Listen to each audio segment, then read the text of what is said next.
કેવી ભક્તિ હશે બાપુ?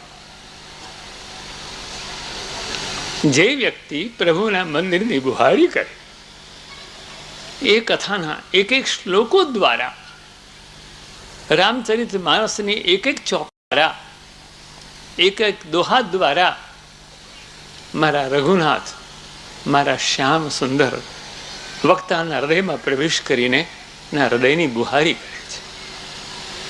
એને બિરાજવાનું એ સિંહાસન બનાવવું છે. પ્રવિષ્ટા હો, આ મારા શબ્દો નથી. કર્ણરંધ્રેણ, કાન છિદ્ર દ્વારા ભગવાન પહેલા હૃદયમાં કાનથી આવશે, જીભથી નહીં આવે.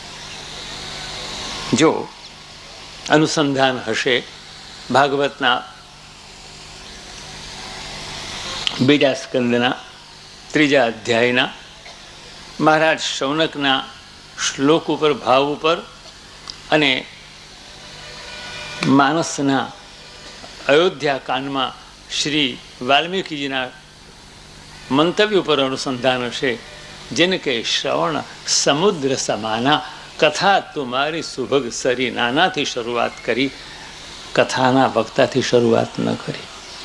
જો હું ન ભૂલતો, जिनके श्रवण समुद्र समाना, कथा तुम्हारी सुभग सरी. સુભગ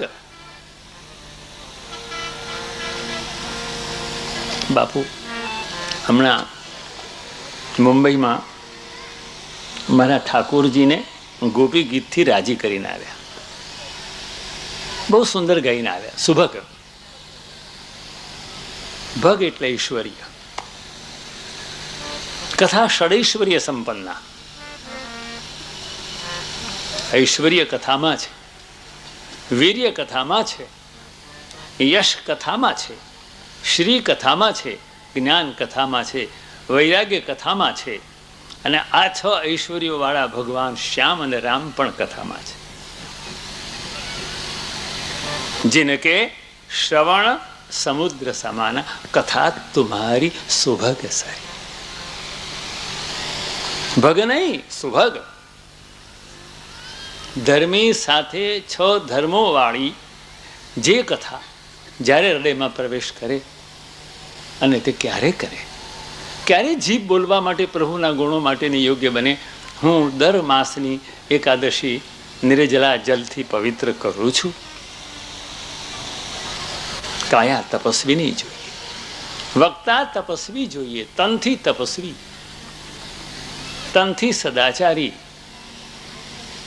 તનથી બ્રહ્મચારી.